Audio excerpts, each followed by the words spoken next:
ব্যক্তিদেরকে আপনি সদা সর্বদা সেবা দেন। হাদিস শরীফে এসেছে, মান নাফাসা আল মুমিনিন কুরবাতান মিন কুরাবিদ দুনিয়া নাফাসাল্লাহু আনহু কুরবাতান মিন কুরাবি ইয়াউমিল কিয়ামা। যে ব্যক্তি কোন মুমিনের, কোন নেককার দিনদার মানুষের একটি বিপদ দূরীভূত করবে, একটি বিপদে সাহায্য করবে,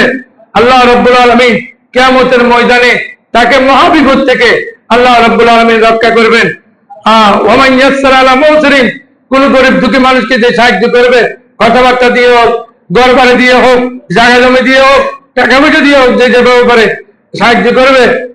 আলা মুসরিন ইয়াসসারাহুল্লাহু তাআলা ফিদ দুনিয়া ওয়াল আখিরাহ, আল্লাহ রাব্বুল আলামিন দুনিয়াতে তাকে সাহায্য করবেন, দুনিয়াতে তাকে তার বিপদকে আল্লাহ সহজ করে দিবেন এবং পরকালেও আল্লাহ তাকে সাহায্য করবেন। আমান সাতারা মুসলিমান সাতারাহুল্লাহু ফিদ দুনিয়া ওয়াল আখিরাহ, যে একজন মুমিন ভাইয়ের দোষ গোপন করে রাখবে, আল্লাহ রাব্বুল আলামিন কিয়ামতের ময়দানে তার দোষ গোপন করে রাখবে। ওয়াল্লাহু ফি আউনিল আবদি মা কানাল আবদু ফি আউনি আখিহি,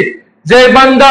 অপর মানুষকে, সমাজের মানুষকে সাহায্য করবে, দেশের মানুষকে সাহায্য করবে, দেশের মানুষের কল্যাণ মঙ্গল করবে, আল্লাহ রাব্বুল আলামিন সদা সর্বদা যতক্ষণ সে আরেকজনের সাহায্যে থাকবেন